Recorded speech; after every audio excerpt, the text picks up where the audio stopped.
Hey everybody, and welcome back to the Sean McDermott Show. And it's time now for another edition of Chopping Wood. Our good friend Eric Wood. It's been a rough past 2 games for the Bills against some really quality opponents, but things are looking up. They face the Jets in Week 7.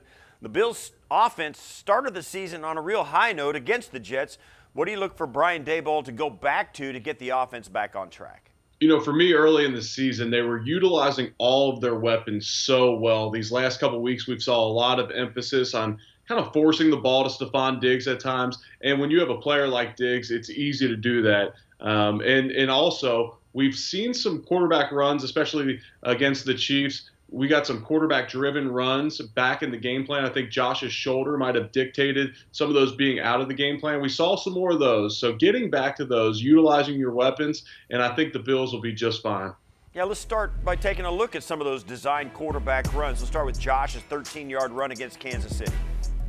So on this play, generally out of the pistol formation, when the running back is behind the quarterback in the shotgun formation, you don't get a lot of designed quarterback runs out of this. I thought this was a great play designed by Brian Daboll because the Chiefs were not thinking it. It's a great lead up in the hole by Zach Moss, and it's an easy first down against one of the best teams in the NFL. Yeah, they'd used Josh on some designed runs in Week 1 against the Jets, this next week's opponent. But like this quarterback draw on 2nd and 13, this here in Buffalo in Week 1, Josh Allen breaks one off. Yeah, this is another designed quarterback run. And again, when you can add the running back as a blocker on a play with the quarterback running the football, you simply get them outnumbered in the box. If you look here, the Jets have 6 guys in the box. Now they actually exchange. They fire the nickel and the linebacker leaves in his place. But by using the running back as a lead blocker, you're able to account for that. It's a great job by Singletary making a block here on this play, and Josh Allen makes him pay. And one of Josh's best qualities is his ability to run the football. And after the first couple of weeks of the season, we were saying, man, we want to see Josh run the football less.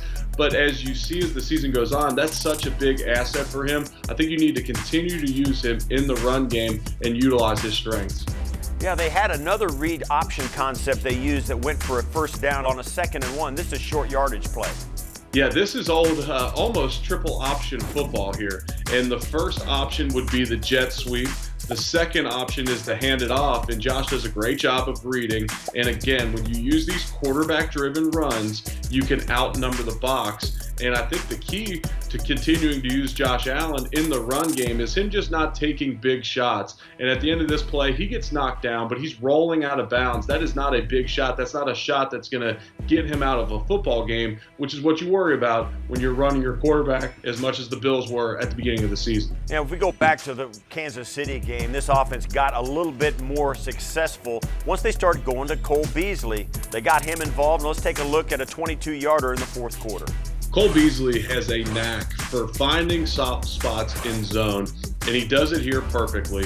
And he stays alive as Josh maneuvers the pocket, and he's a quarterback's best friend. And for a young quarterback, Josh is in his 3rd year in the NFL. He's still a young quarterback. He's still developing. Oftentimes, your safety blanket is your tight end.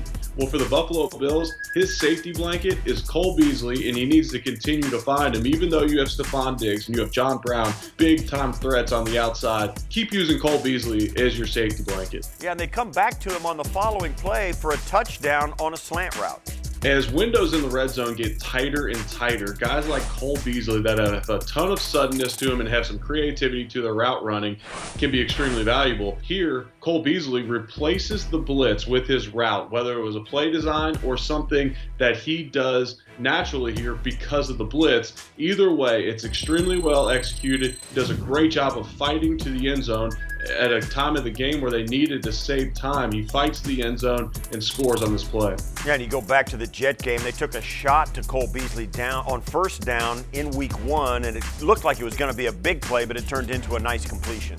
Yeah, when the Bills get their run game going, then these plays really open up in the secondary. And this is a simple play action play. Cole Beasley's running up the seam, and because of the play action, the linebackers are hesitant to get back in their zones. And Cole Beasley's able to find the soft spot once again, and he's wide open down the field. A little bit better ball. Maybe he's still running. But you know what? It's a great job of Josh Allen delivering, understanding that the linebackers weren't back in their zones and that he was going to have an open throw there. It'll be great to see if this offense can get back on track against New York. Eric, thanks for this, and we're going to see you next week. Yeah, I'm looking forward to it, Steve.